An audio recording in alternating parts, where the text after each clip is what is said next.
También quiero decirles que les quiero leer algo muy importante.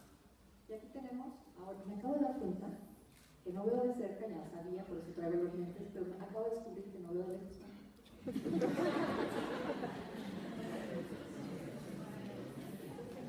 Les quiero leer esto, porque es muy importante.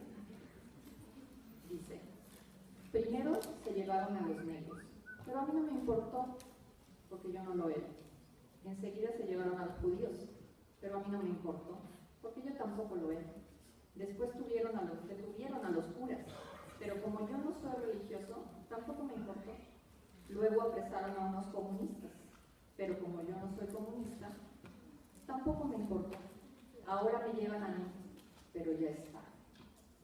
Entonces aquí hay que darnos cuenta que la problemática es de todos. Aunque nosotros en este momento no estemos inmersos en lo personal en eso, nos atañe a todos, porque los niños son de todos, y porque los niños son el futuro de nuestro país. Y tenemos que velar por esos niños todos, desde la trinchera en la que estemos. Bueno, y en esa foto, ¿podemos regresar una? Esta foto para mí es muy importante porque así es como están nuestros niños. Se sienten rotos, ven a la muñeca está rota, la niña está perdiendo algo que le importa mucho. ¿Cómo se sentirá esa niña? Imaginen el dolor de esa niña. Ahora imagínense, eso fue por una muñeca, ¿qué será por un padre? ¿Qué será por una madre?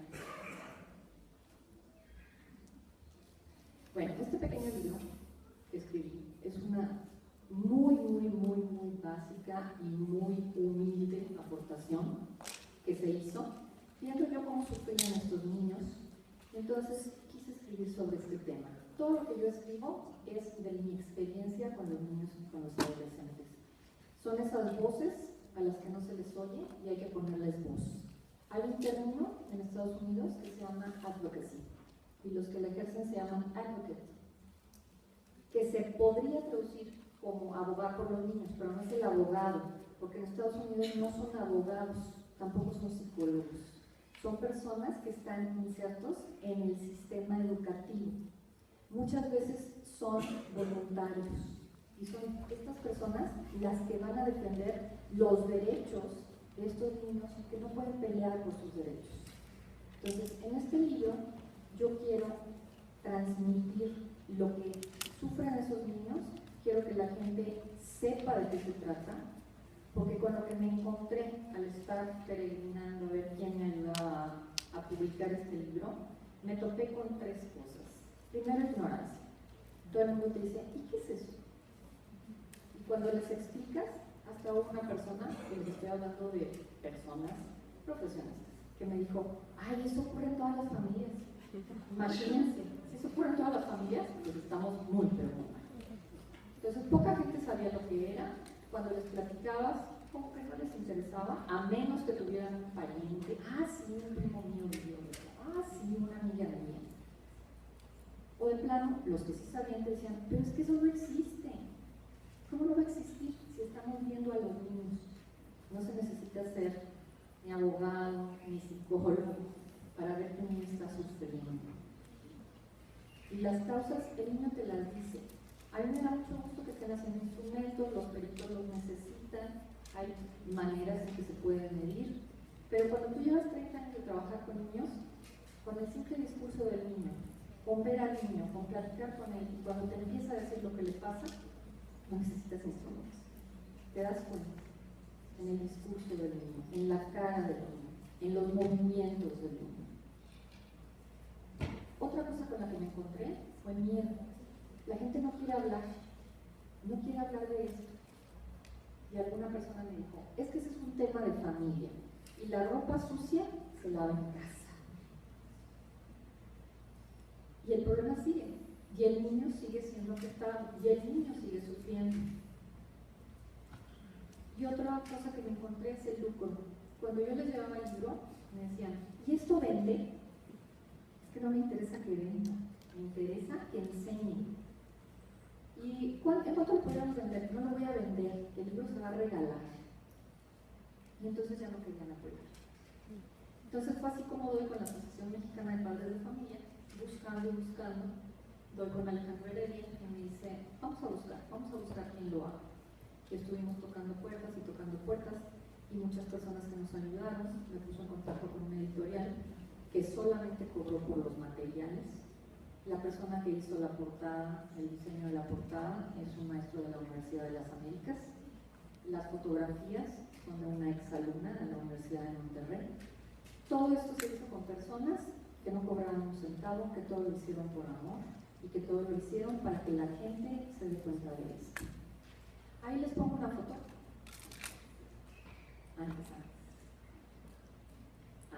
Ahí fue la presentación del libro. La presentación se hizo en el Congreso del año pasado, en el Tribunal Superior de Justicia del Estado de Morelos, porque en Nuevo León, aquí pusieron que Nuevo León era uno de los que sí estaba aplicando leyes y no sé qué, pues yo vivo ahí y la verdad les puedo decir que no. ¿Sí? Es un estado que somos punteros en muchas cosas, empresarialmente, académicamente, la ciudad del conocimiento, pero muy cerrado en otras. Tiene una mente muy tradicional, vive no en el siglo pasado, sino en el antepasado con respecto a toda esta problemática. A mí me da mucho gusto escucharlos a ustedes, al público, que tenga una mente tan abierta, que se nota que tienen la preparación en sus preguntas, en sus comentarios, y pues los felicito. Entonces, cuando se dieron cuenta de que presenté en el Tribunal de Justicia de Morelos, ahora sí, no, si es de aquí, es nuestra, entonces aquí vamos a presentar, cuando ya vieron que en otra parte se te reconocía. Entonces me gritan, por favor. Entonces se iba a hacer la Feria del Libro. Yo ya había presentado los otros libros en la Feria del Libro por parte de la universidad donde laboro, pero este no lo querían presentar. Pero como vieron que ya se había presentado, pues me dijeron que sí. Le dije a una amiga que es abogada, le dije, quiero que tú hables de la parte legal. No podía, y me dijo, te voy a poner en contacto con un juez de lo familiar. Entonces voy a hablar con el juez, que no alcanzo a leer allá, pero ahorita les digo canción. Esperen un segundito. Sí, es Rafael, pero déjenme ver cómo se llama. Completo, y ahorita les platico cuál fue la historia de esto. No me voy a detener mucho en lo demás porque ya todos me ganaron los temas. Es lo malo de ser ya de las últimas, ¿verdad? Te ganan todos. Bueno, entonces aquí el juez, cuando yo voy a verlo, es el juez Rafael Torres del Juzgado Segundo de Juicio Familiar Oral. Voy, le llevo el libro, le platico toda esta situación, y digo que no se está haciendo nada, y que estos niños, y que tenemos que ser la voz de los niños que no se pueden defender, etcétera, etcétera, etcétera. Le doy el libro y me dice, sí, claro que sí, yo hago la presentación. A los 2 días me habla el juez, porque es un libro facilísimo, en 45 minutos lo lees, pero te deja mucho. No porque yo lo escribí, sino porque te dice las cosas básicas. Entonces me habla el juez y me dice, doctora, necesito que me regale 12 libros más. Me dice, le prometo que van a llegar a manos adecuadas. Entonces el día de la presentación, me enseña esto, lleva el papel impreso y enseña esto. Aquí los jueces me dirán si me dobló la píldora o si de verdad con cambio. Y me dice, quiero decirle que sí se hacen cambios, quiero decirle que gracias a su ley se hizo, a su libro se hizo esto, y es un decreto que dice artículo único, se reforma por adición un segundo y tercer párrafo al artículo 411, que no sé qué es, ustedes sabrán, y por adición una fracción tal y tal y tal. Y entonces el artículo dice, los que ejercen la patria potestad, aun cuando no tengan la custodia, tienen el derecho de convivencia con sus descendientes. El ejercicio de este derecho queda supeditado a que no represente un riesgo para el menor y a la acreditación del cumplimiento de la obligación alimenticia. Quien ejerza la custodia debe procurar el respeto y acercamiento constante de los menores de edad con el otro ascendiente que también ejerza la patria potestad. En consecuencia, quien ejerza la patria potestad debe evitar en todo momento generar sentimientos negativos de odio, desprecio, rencor o rechazo hacia uno de los progenitores. No se utilizó el término de alienación parental, pero ahí está, eso es. Entonces eso es, le tienen miedo al término, no les gusta, pero ahí está. Entonces al menos se logró algo. Entonces aquí lo que yo les debo decir es, no se cansen, sigan insistiendo, sigan insistiendo. Muchas cosas de las que yo he logrado ha sido por cansancio. Y me dicen, ¿cómo que por cansancio? Sí, porque lo saben.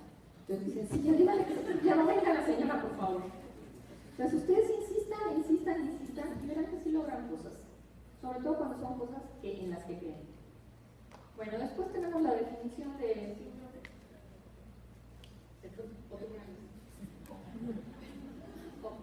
Entonces tenemos la definición que ya se dijo muchísimo, pero aquí solo quiero destacar que Gardner nos habla de que implica que uno de los progenitores sistemática y conscientemente va alienando, contaminando y programando a uno o a todos los hijos en contra de otro progenitor. Yo he encontrado, ahorita que veamos los tipos de alienador, hay un tipo, el más ligero, que le llama naïf, inocente, que a veces no es consciente de que está haciendo el daño. Entonces aquí nosotros somos quienes los tenemos que ser conscientes. Una vez que el padre o la madre se da cuenta de ese daño que está haciendo, con sus comentarios, con sus caras, insinuaciones, se da cuenta del daño que está haciendo y cambia. ¿Por qué? Porque ya se convirtió en algo consciente. Entonces lo primero es darse cuenta para poder cambiar. Después tenemos la definición de términos, que ya la dijeron muchas personas. Y el objetivo para mí es bien importante. ¿Cuál fue el objetivo de este libro? ¿Qué me planteé yo cuando escribí este libro?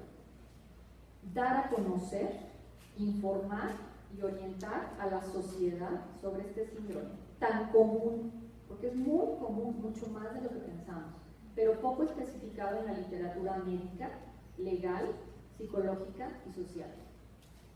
El término no se usa y se puede tratar de esto, pero le sacan la vuelta. Objetivos específicos. Guiar a padres de familia. ¿Quiénes son padres? Por favor, levanten la mano. Muy bien, los felicito por estar aquí. ¿Quiénes son maestros? Muy bien. Y aquí mi propuesta es precisamente una orientación psicoeducativa. Muy bien. Dice, tomar las medidas necesarias en cuanto a métodos psicoeducativos para potenciar el bienestar emocional de los niños, niñas y adolescentes. Y por último, sensibilizar, que nos falta mucho, sensibilizar a la sociedad y a las instituciones para procurar una intervención adecuada y a tiempo. Y cuando habría aquí de padres de familia, maestros, especialistas en salud mental, ¿tenemos médicos? No. Sí, uno, muy bien. Psicólogos, psicopedagogos, enfermeras, todos los del área de salud. Bueno, también a ustedes les corresponde. Jueces, sé que sí tenemos. Levante la mano, pues Katia. Levante la mano, no se hagan, esto va para ustedes también. Ok, y toda la sociedad en general. Si no cayeron en alguna de estas clasificaciones, caen en esta. Toda la sociedad en general. Muy bien. Después, el libro tiene...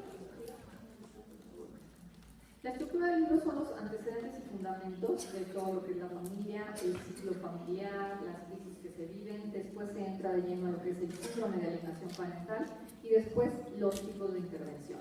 No me voy a detener en esto porque ya me están persiguiendo aquí con el tiempo y además mucho de esto ya lo abordaron. Entonces, primero se habla de la familia, todo lo que es la familia, que ya varios de ustedes lo han dicho, el ciclo vital familiar, que también bastantes de ustedes ya lo abordaron, las crisis por las que pasa la familia. Todas las familias pasan por crisis, todas, no hay una que no, y quien les diga, ay, mi matrimonio, mi familia es inmensamente feliz, y nunca nos hemos peleado, de su familia. Miente con todos los dientes. Ya me están aquí corriendo. Bueno, cambios radicales que se están viviendo, la separación y el divorcio. Está ocurriendo algo muy importante que está dañando mucho a los niños, que es el divorcio intramuros. Porque no se divorcian por cuestiones sociales, por cuestiones religiosas, por cuestiones económicas, y siguen viviendo en la casa, ya no tienen vida marital, pero viven peleando en la casa. Y esto hace mucho daño a los hijos. Y dentro de la casa, en este divorcio intramuros, ocurre mucho la alienación parental. No solamente en padres separados y padres divorciados. Este es uno de los mitos que vamos a ver más adelante. Y hay otro fenómeno que se está viviendo, sobre todo en Europa, ya últimamente en Estados Unidos, por las crisis económicas, que son parejas separadas, pero que siguen viviendo juntas. Pero aquí comparten los gastos, pero ya no son pareja, no llevan vida marital, pero han llegado a un acuerdo en el que los dos educan a los hijos, los dos comparten gastos, y pues es una práctica bastante civilizada que se está llevando a cabo en otros países. Entonces nosotros siempre copiamos lo malo, vamos a copiar lo bueno también. Bueno, luego viene todo lo del síndrome de alienación parental. Entonces tenemos los niveles de alienación. por favor.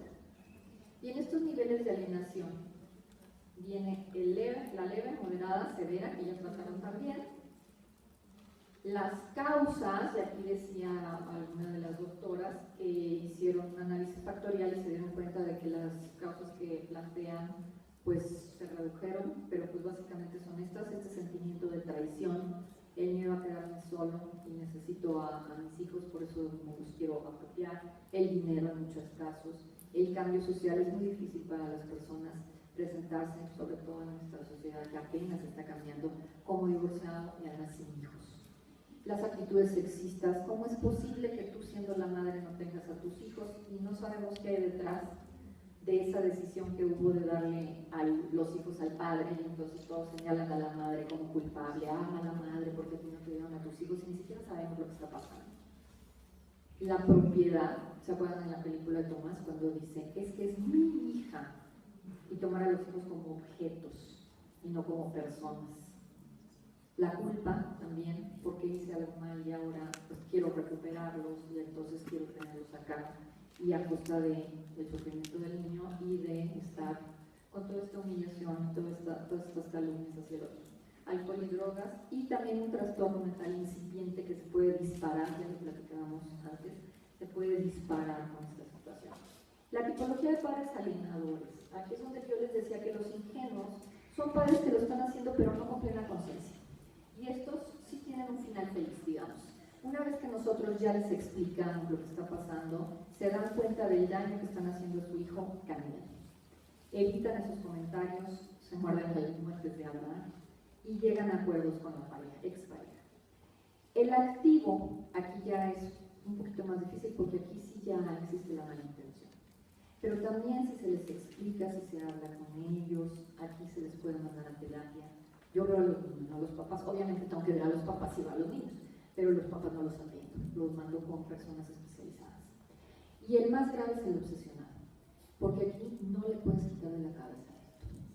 Entonces, cuando nos enfrentamos a esta situación, aquí sí es de cuidar, y hay que tener los ojos bien abiertos y velar por el bienestar del niño, porque en esta obsesión, en esta pérdida de todo lo real, puede haber mucho peligro para el niño, peligros reales.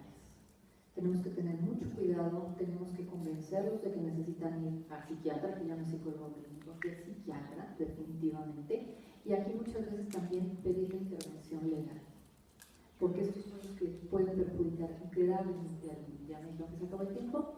Ok, los mitos nada más. Los mitos, que solamente son las madres, ya hemos visto que no, que también pueden ser los padres, que solamente en divorcio o separación, ya les expliqué que no, que en parejas casadas y bajo el mismo techo se da, y que solamente el padre o la madre, no, los amigos, los familiares, inclusive la nueva pareja también.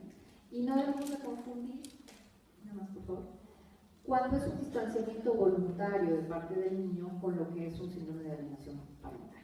El niño te va a decir qué es lo que está pasando, por qué no quiere ver a su papá. Y tú en el discurso, en el juego, en los cuentos, que decía la maestra María Isabel, en esos cuentos, de hecho Gardner hace un modelo que se llama Mutual Storytelling, con cuentos, contar historias mutuamente. El terapeuta le cuenta una historia al niño, el niño le cuenta historias al terapeuta, y de ahí tú te puedes dar cuenta qué está pasando realmente.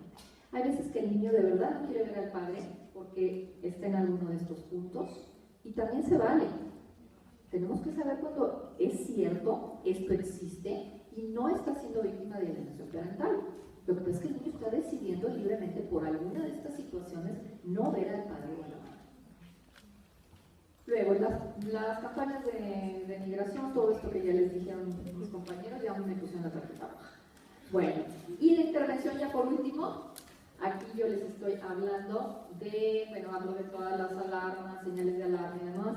La intervención tiene que ser psicológica, la que yo planteo es la psicoeducativa, que es un acompañamiento y una detección. Yo no estoy diciendo que los maestros van a diagnosticar de ninguna manera, pero los maestros pasan mucho tiempo con los niños, pueden detectar y pueden acompañar a los niños en este proceso. Como por ejemplo en un duelo, se le muere la madre y el maestro no le va a dar la terapia, sin embargo el maestro va a hacer el acompañamiento y va a canalizar a ese niño, va a decir, este niño necesita.